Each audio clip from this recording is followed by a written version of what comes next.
अस्सलाम वालेकुम। Welcome to the E squad academy.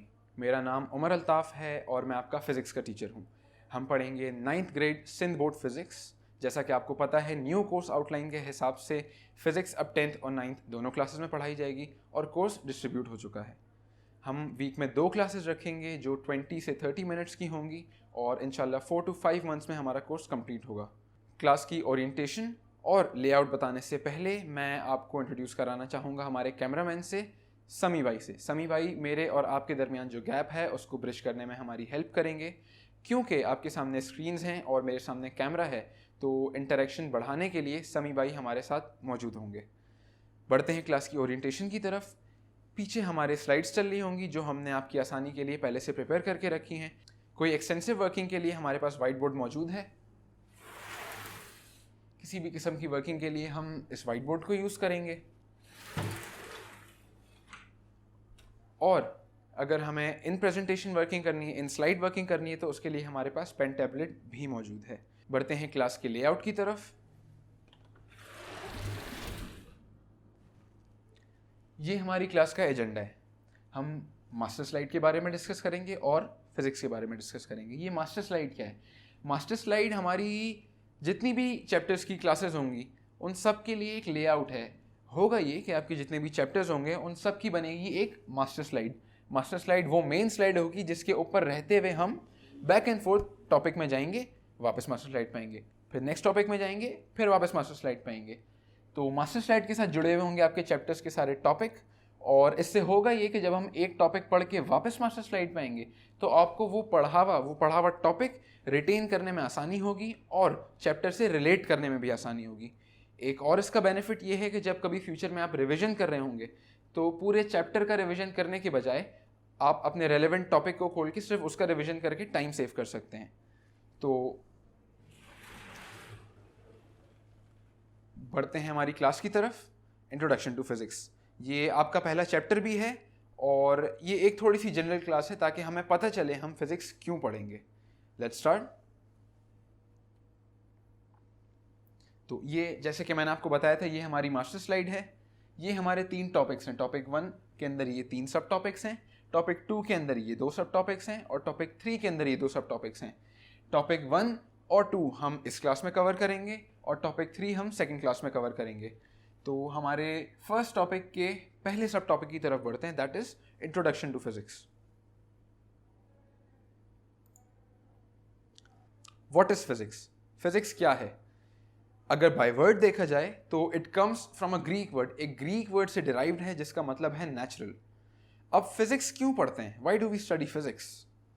इंसान जो है, इंसान बहुत ही क्यूरियस है। बाय नेचर इंसान क्यूरियस होता है। जब अल्लाह ताला ने ये दुनिया बनाई, जब ये कायनात वजूद में आई, तो इसको प्रॉपरली रन करने के लिए, सही से चलने के लिए कुछ उसूल, कुछ लॉज चाहिए थे जिनको फॉलो करके ये दुनिया चले। उन उसूलों को कहा जाता है लॉज ऑफ नेचर।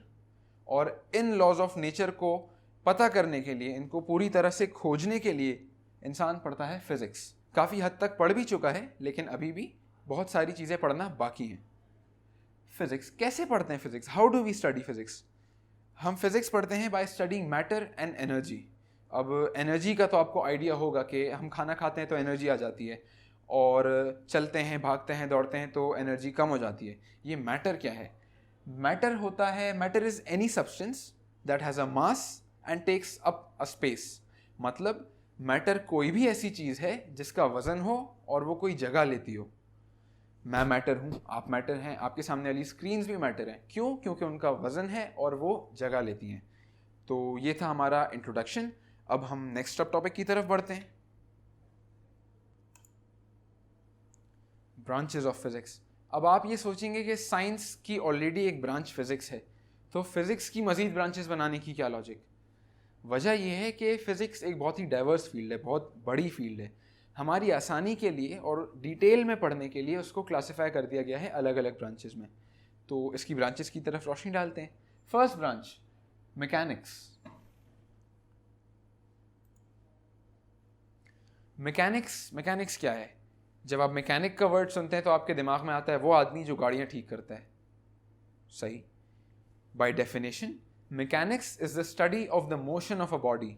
अच्छा, स्टडी का लफ्ज़ मैं जब जब इस्तेमाल करूँगा मेरा उससे ये मतलब होगा कि उस चीज़ के स्ट्रक्चर और प्रॉपर्टीज़ की स्टडी, मतलब उसकी बनावट और खुसूसियात की स्टडी। तो mechanics is the study of the motion of a body. किसी भी बॉडी के मोशन की बनावट और उसके स्ट्रक्चर की स्टडी को कहा जाता है मैकेनिक्स। लेट्स से आप रोड पे खड़े हैं, आपके सामने से एक गाड़ी गुजर रही है, तो वो गाड़ी मोशन में, उस मोशन की स्टडी को मैकेनिक्स कहते हैं। अब क्योंकि गाड़ियों का काम ही मोशन में रहना है, उनका काम ही है चलना, तो उसको ठीक करने वाले को मैकेनिक कहा जाता है। मैकेनिक्स की बहुत सारी एप्लीकेशंस भी हैं, electrical, civil, mechanical, nuclear, architectural, chemical, petroleum.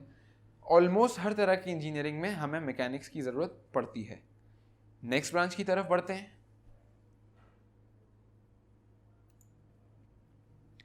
Next branch है इलेक्ट्रिसिटी। इलेक्ट्रिसिटी तो आपको पता ही है क्या है, आती भी नहीं है। खैर, इलेक्ट्रिसिटी, अब इलेक्ट्रिसिटी का स्ट्रक्चर आप कैसे पढ़ेंगे? मैकेनिक्स में तो आप बॉडी, किसी भी बॉडी का स्ट्रक्चर पढ़ते हैं, बॉडी को देख सकते हैं, पकड़ सकते हैं। इलेक्ट्रिसिटी को देख भी सकते हैं, बिजली कड़कती है, इलेक्ट्रिसिटी को देख भी सकते हैं, लेकिन इलेक्ट्रिसिटी बाय मटेरियल वो एक सिंगुलर बॉडी की फॉर्म में नहीं होती, वो बहुत सारे इलेक्ट्रिक चार्जेस की फॉर्म में होती है। इसलिए उसके स्ट्रक्चर के बजाय उसके फिनोमेना को पढ़ा जाता है। अब फिनोमेना क्या है? फिनोमेना होता है किसी भी अकरेंस के बारे में कोई ऑब्जर्वेशन, कोई स्टेटमेंट, कोई ट्रुथ, कोई फैक्ट। तो इलेक्ट्रिसिटी के अंदर हम पढ़ते हैं इलेक्ट्रिक चार्जेस का फिनोमेना। इलेक्ट्रिक चार्जेस वो छोटी छोटी चीज़ें होती हैं जिससे इलेक्ट्रिसिटी बनती है। इलेक्ट्रिसिटी के यूजेस, इलेक्ट्रिसिटी के बेतहाशा यूजेस हैं, हेल्थ केयर में, इंजीनियरिंग में, ट्रांसपोर्ट एंड कम्युनिकेशन में, हाउस होल्ड में, कमर्शियल में, fuel, space, everything requires electricity. ये हमारी सेकेंड ब्रांच थी।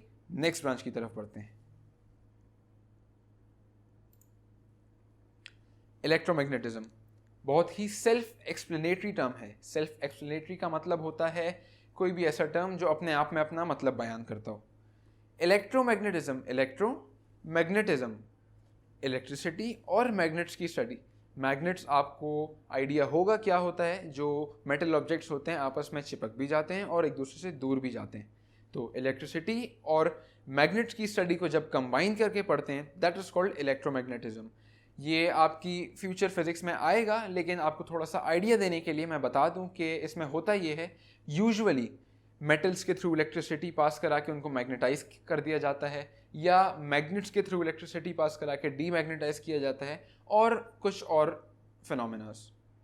इसकी एप्लीकेशन हाउस होल्ड अप्लाइंसेस में, इंडस्ट्रीज में, कम्युनिकेशन में, मैग्नेटिक लेविटेशन ट्रेन्स में, जो हाई स्पीड ट्रेन्स होती हैं स्पेशली जापान में, उन ट्रेन्स के अंदर मैग्नेट्स का फंक्शन होता है, इलेक्ट्रोमैग्नेटिज्म का फिनोमेना यूज होता है, और मेडिकल सिस्टम्स में। नेक्स्ट ब्रांच की तरफ जाते हैं। Solid state physics.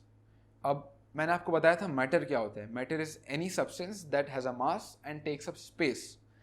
इस मैटर की 3 स्टेट्स होती हैं, 3 फॉर्म्स होती हैं, सॉलिड, लिक्विड, गैस। फर्स्ट करें, पानी है। अब जब आप शावर लेते हैं गर्म पानी से, तो भाप बन जाती है, स्टीम बन जाती है, वो गैस स्टेट है। जब आप पानी पीते हैं तो वो लिक्विड स्टेट में होता है, और जब उसको फ्रीज़र में रख के जमा देते हैं तो बर्फ़ बन के सॉलिड स्टेट में आ जाता है। सॉलिड स्टेट मटेरियल्स की जो स्टडी है, that is called solid state physics. इसकी बहुत सारी एप्लीकेशंस हैं, इलेक्ट्रॉनिक डिवाइसेस में, ऑप्टिकल डिवाइसेस में, मैग्नेट बेस्ड डिवाइसेस में, सिलिकॉन बेस्ड लॉजिक और मेमोरी बिट्स में। मतलब कोई भी चीज़ आप पढ़ेंगे, अगर वो सॉलिड स्टेट में होगी तो उसकी स्टडी को सॉलिड स्टेट फिजिक्स कहा जाएगा। नेक्स्ट ब्रांच पे बढ़ते हैं। Atomic physics. अब एटम से निकला है एटॉमिक फिजिक्स। एटम क्या होता है, इसको भी इग्नोर कर दें।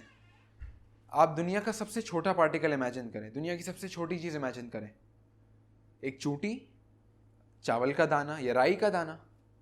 लेकिन ये भी तो किसी चीज़ से बने। जिस चीज़ से ये चीज़ें बनी हैं उनको कहते हैं एटम्स। बेसिकली एटम्स, कोई भी चीज़ है वो एटम से बनी है। मैं एटम से बना हूँ, चावल का दाना है वो एटम से बना है, तो वो एक चावल का दाना भी लाखों करोड़ों एटम से बना होगा। Atoms are the smallest possible particles that exist.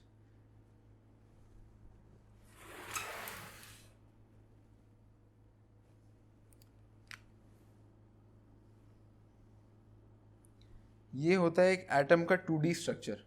To dimensional structure. एक सर्कुलर शेप है, इसके बीच में होता है न्यूक्लियस। अगर आप एक मेडिकल स्टूडेंट हैं तो आपको आइडिया होगा कि बहुत सारे जो सेल्स और दूसरी चीज़ें होती हैं उनके सेंटर को भी न्यूक्लियस कहा जाता है। इसी तरह एटम के सेंटर को भी न्यूक्लियस कहा जाता है। इस एटम के अंदर चार्जेस होते हैं, नेगेटिव चार्जेस होते हैं, यहाँ पॉजिटिव चार्जेस होते हैं। अच्छा, ये नेगेटिव चार्जेस न्यूक्लियस के अंदर नहीं होते, न्यूक्लियस के अंदर सिर्फ पॉजिटिव चार्जेस होते हैं। तो इस पूरे एटम की जो स्टडी है उसको कहा जाता है एटॉमिक फिजिक्स। जो मैंने आपको दिखाया था वो एक 2D स्ट्रक्चर था, ये 3D स्ट्रक्चर होता है एटम का। ये जो बहुत तेज़ी से घूम रहे हैं ये इलेक्ट्रॉन्स होते हैं। जैसे उसमें नेगेटिव चार्जेस हैं, नेगेटिव चार्जेस को इलेक्ट्रॉन्स कहा जाता है, और ये कॉन्स्टेंटली मोशन में होते हैं। जैसे कि आप देख सकते हैं ये घूम रहे हैं, बहुत तेज़ी से घूम रहे हैं। जो सेंटर में शाइन कर रहा है वो न्यूक्लियस है जिसके अंदर पॉजिटिव चार्जेस होते हैं। तो इस एटम की स्टडी को कहा जाता है एटॉमिक फिजिक्स। और spectroscopy, flow dynamics, precise medical surgeries, nuclear industry, इन कुछ चीज़ों के अंदर एटॉमिक फिजिक्स का यूज़ होता है। नेक्स्ट ब्रांच की तरफ बढ़ते हैं।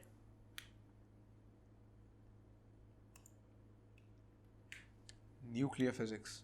न्यूक्लियर का वर्ड सुन के आपके दिमाग में बॉम्ब्स और वर्ल्ड वॉर इस तरह की चीज़ें आती हैं। बिल्कुल, न्यूक्लियर बॉम्ब्स जो होते हैं वो भी न्यूक्लियर फिजिक्स का एक पार्ट है, लेकिन न्यूक्लियर फिजिक्स जो है इटसेल्फ सिर्फ न्यूक्लियर बॉम्ब्स तक महदूद नहीं है। न्यूक्लियर फिजिक्स इस न्यूक्लियस की स्टडी को कहा जाता है।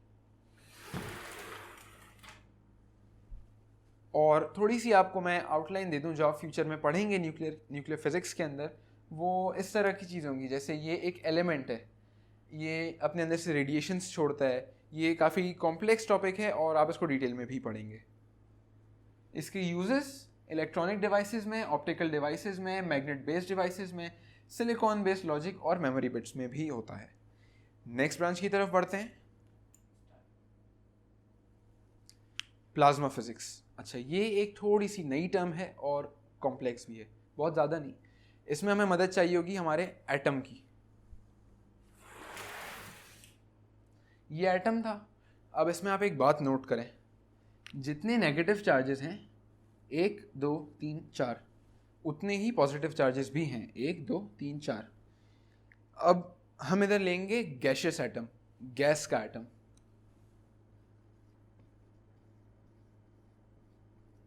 ठीक है, ये गैस का एटम है। अब एक प्रोसेस होता है आयनाइजेशन। आयनाइजेशन का मतलब होता है पॉजिटिवली या नेगेटिवली चार्ज करना। ये किस तरह होता है? देखें, इधर 4 थे, नेगेटिव चार्जेस भी 4 थे और पॉजिटिव चार्जेस भी 4 थे। मैंने इसको लात मार के बाहर फेंक दिया। अब क्या हो गया? अब हो गए 3 नेगेटिव चार्जेस और 4 पॉजिटिव चार्जेस। इसका मतलब हुआ कि जो पॉजिटिव चार्जेस हैं उन्होंने इस एटम को डोमिनेट कर लिया, क्योंकि पहले तो 4 ये थे, दोनों का इफेक्ट आपस में कैंसिल आउट हो रहा था। लेकिन अब इसका एक ज़्यादा है, मतलब ये जो है वो एटम के ऊपर ज़्यादा डोमिनेंट होगा। मतलब ये जो पूरा एटम है ये हो जाएगा पॉजिटिवली चार्ज्ड। आयनाइजेशन का मतलब पॉजिटिवली या नेगेटिवली चार्ज करना। तो अगर हमने एक इलेक्ट्रॉन बाहर फेंक दिया, पॉजिटिव चार्ज ज़्यादा हो गया, एटम पॉजिटिवली डोमिनेंट हो गया, पॉजिटिवली चार्ज हो गया, आयनाइज हो गया। अब मैंने इसको बोला आप वापस आ जाओ, लेकिन इसने बोला कि भाई आपने मुझे पहले बाहर निकाला था, अब मेरा एक दोस्त भी आएगा। मैंने बोला ठीक है, एक दोस्त भी आ गया। अब भाई 5 नेगेटिव चार्जेस हो गए, पहले 4 थे अब 5 हो गए। इसका मतलब क्या हुआ कि जो एटम है वो हो गया नेगेटिवली डोमिनेंट। नेगेटिव चार्जेस ज़्यादा हैं, 4 इलेक्ट्रॉन्स हैं तो 4 पॉजिटिव चार्जेस से कैंसिल आउट कर लिया इफेक्ट, लेकिन एक बचा जिसकी वजह से पूरा एटम हो गया नेगेटिवली चार्ज, मतलब आयनाइज हो गया। आयनाइज का मतलब पॉजिटिव भी हो सकता है और नेगेटिव भी हो सकता है। तो जब एक गैशियस एटम आयनाइज होता है उसके अंदर एक मिक्सचर बनता है। किन चीज़ों का? 2 चीज़ों का। आपकी बुक में लिखा है the mixture of electrons and nucleus without electrons. अगर आप गौर करें तो न्यूक्लियस बगैर इलेक्ट्रॉन्स के ही होता है, उसके अंदर सिर्फ पॉजिटिव चार्जेस होते हैं। मतलब ये जो न्यूक्लियस होगा इसका और इन इलेक्ट्रॉन्स का जो मिक्सचर होगा उसकी study, that is called plasma physics. Plasma कुछ इस तरह से दिखता है और उसकी जो एप्लीकेशंस हैं वो फ्यूजन में, फ्यूजन का मतलब किसी भी दो चीज़ों को केमिकली मिक्स कर देना, जोड़ देना, जोड़ना तो नहीं, मिक्स कर देना, उनको दो से एक बना देना। Propulsion in space, plasma processing, hypersonic flight, understanding astrophysical phenomena, ये चीज़ें हैं प्लाज्मा फिजिक्स की एप्लीकेशन। नेक्स्ट ब्रांच की तरफ बढ़ते हैं।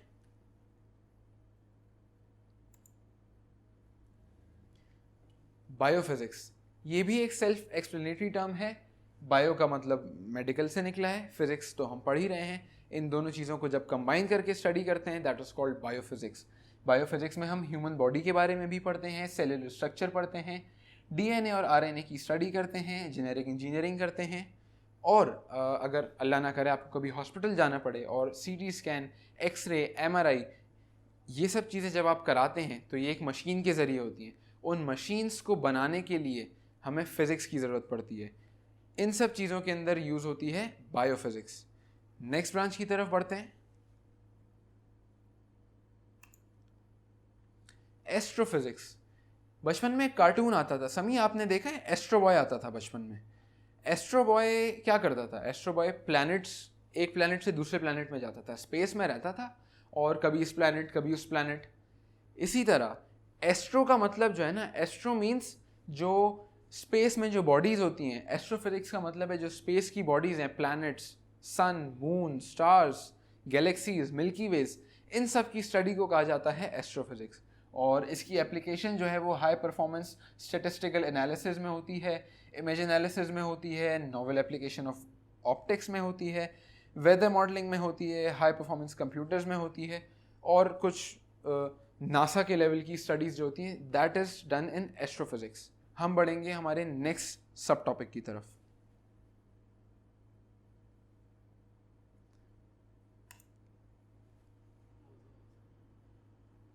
Importance of physics in daily life. अगर हम ऑब्जर्व करें, क्योंकि हम सही से ऑब्जर्व नहीं करते, अगर हम ऑब्जर्व करें तो हमारी चारों तरफ फिजिक्स है, हमारी लाइफ फिजिक्स से घिरी हुई है। हम घर गए, हमने लाइट जलाई, बिजली से चली, electricity is a part of physics. हमें कहीं जाना है, हम गाड़ी में गए, बाइक पे गए, प्लेन में गए, ट्रेन में गए, ये सारे कम्युनिकेशन के जो मोड्स हैं वो थर्मोडायनेमिक्स के लॉस पे काम करते हैं, इनमें फिजिक्स है। Laser, defence systems, medical science, metallurgy, astronomy, इन सब में हमें फ़िज़िक्स की ज़रूरत है। हम ये कंक्लूड कर सकते हैं कि हमारी डेली लाइफ को फ्रेम करने में, उसको एक डायरेक्शन देने में फ़िज़िक्स का बहुत बड़ा हाथ है। ये तो हो गई इंपॉर्टेंस ऑफ फिज़िक्स। अब बढ़ते हैं हमारे नेक्स्ट टॉपिक की तरफ।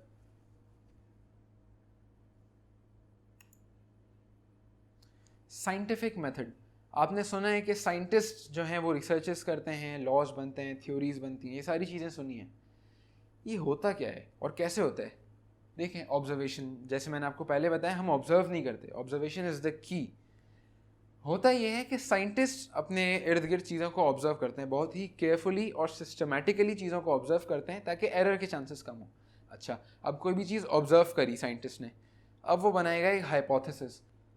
हाइपोथेसिस सुनने में थोड़ा सा मुश्किल टर्म है लेकिन आसान सी चीज़ है। हाइपोथेसिस बेसिकली होता है किसी भी अकरेंस, किसी भी फिनोमेना के बारे में एक्सप्लेनेशन, लेकिन based on limited evidence, come evidence की बेसिस पे वो एक्सप्लेनेशन होती है और एक स्टार्टिंग पॉइंट होता है फर्दर इन्वेस्टिगेशन के लिए। तो जब भी कोई साइंटिस्ट कोई ऑब्जर्वेशन करता है वो एक हाइपोथेसिस बनाता है, फिर एक्सपेरिमेंट्स बनते हैं। एक्सपेरिमेंट्स किस लिए बनते हैं? उसके हाइपोथेसिस को चेक करने के लिए।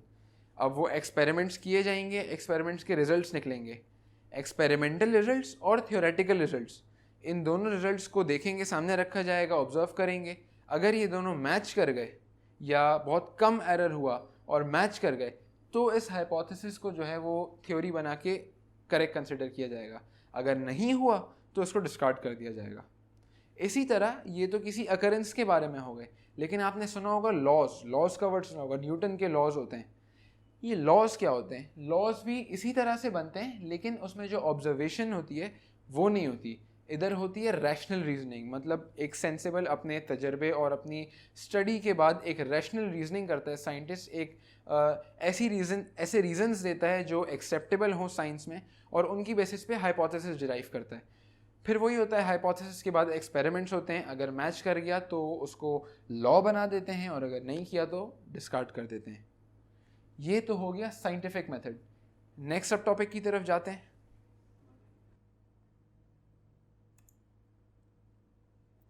अच्छा, contribution of Muslim and Pakistani scientist. Abu Ali Hasan ibn al Haitham,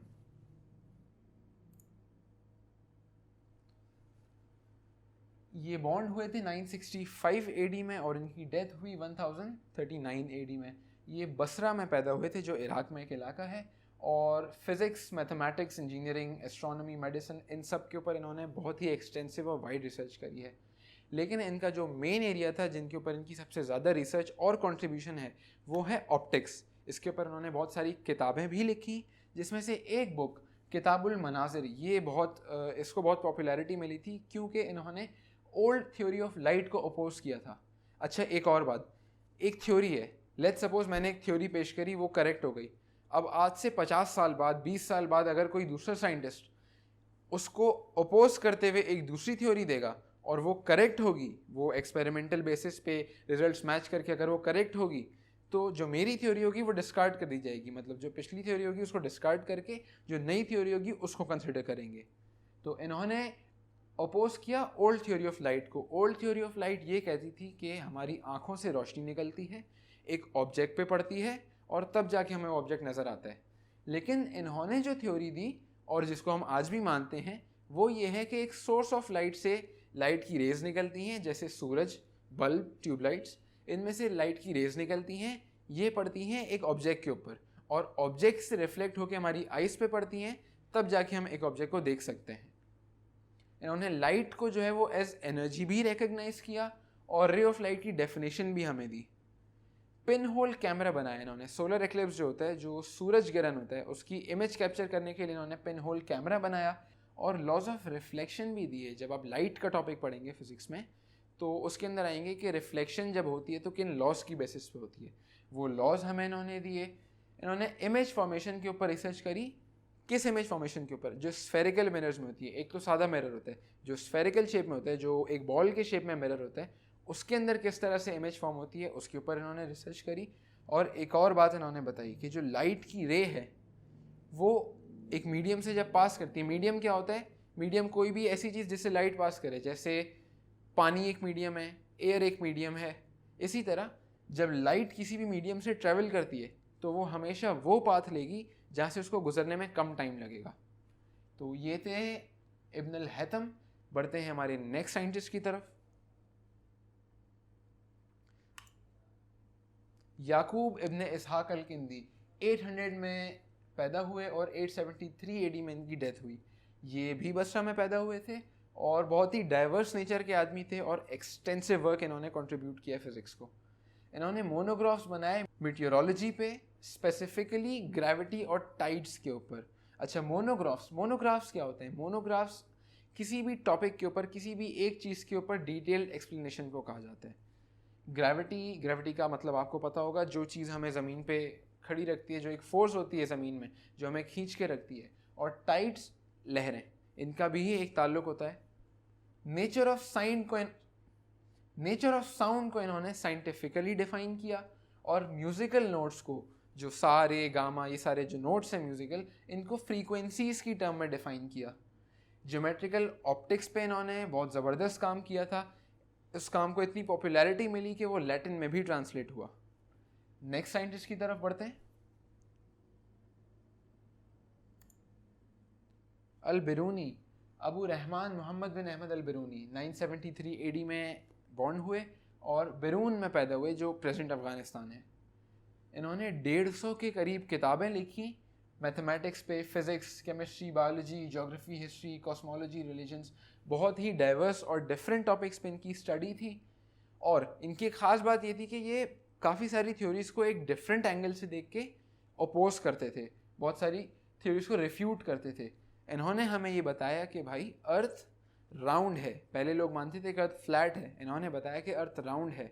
पहले लोग मानते थे कि अर्थ जो है वो स्टेशनरी, अपनी जगह पे रुका हुआ है। इन्होंने हमें बताया कि अर्थ स्टेशनरी नहीं है, अर्थ घूमता है। इन्होंने हमें अर्थ का सर्कमफेरेंस भी निकाल के बताया, सन और मून की मूवमेंट के बारे में बताया, मून के फेजेस के बारे में बताया। जो मून होता है, फुल मून भी होता है, हाफ मून होता है, क्रीसेंट शेप में होता है, इसके जो फेजेस होते हैं मून के, इसके बारे में बताया। एक जगह, अच्छा, लॉन्जिट्यूड और लैटिट्यूड के बारे में बताया। किसी भी चीज़ की, किसी भी जगह की अगर एक स्पेसिफिक लोकेशन, एग्जैक्ट लोकेशन चाहिए, उसके लिए हम लॉन्जिट्यूड और लैटिट्यूड का यूज़ करते हैं। उसके बारे में हमें इन्होंने बताया। इन्होंने हमें ये भी बताया कि इंडस वैली जो है, इंडस वैली आपने देखा होगा, सुना होगा हिस्ट्री के अंदर कि इंडस वैली सिविलाइजेशन दुनिया की फर्स्ट सिविलाइजेशन थी। तो जिस जगह पे थी, अभी तो वो मट्टी है, लेकिन पहले वो एक ओशन था जो कि ड्राई हो चुका है। और बहुत सारे मेटल्स की डेंसिटीज़ भी इन्होंने हमें निकालना सिखाई। बढ़ते हैं हमारे नेक्स्ट साइंटिस्ट की तरफ। डॉक्टर अब्दुल सलाम 1926 में ये पैदा हुए और बड़े मशहूर हैं, आपने सुना होगा इनका नाम। झंग में पैदा हुए, जो पाकिस्तान का एक इलाका है, और शुरू से ही बहुत एक्सेप्शनल स्टूडेंट थे। इनको हायर स्टडीज़ के लिए यूके से स्कॉलरशिप मिली और वहाँ पे इन्होंने पढ़ा। वहाँ से वापस आए और अपनी रिसर्च को प्रमोट करने के लिए वापस यूके गए। इनको 1979 में अपनी ग्रैंड यूनिफिकेशन थ्योरी GUT के ऊपर नोबेल प्राइज़ भी मिला।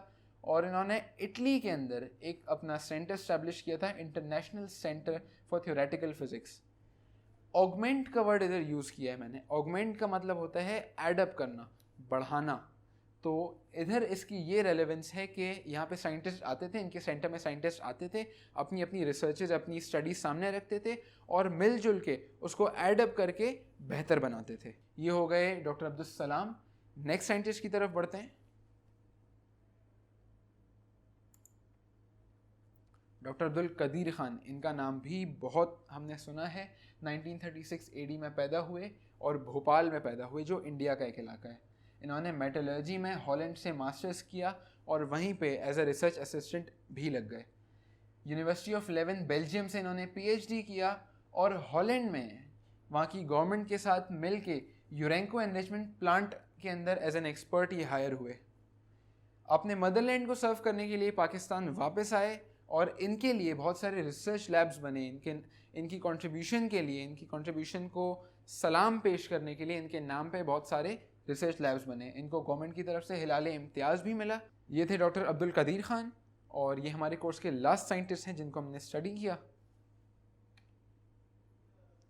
और ये हमारी चैप्टर 1 की फर्स्ट क्लास का एंड है। Thank you.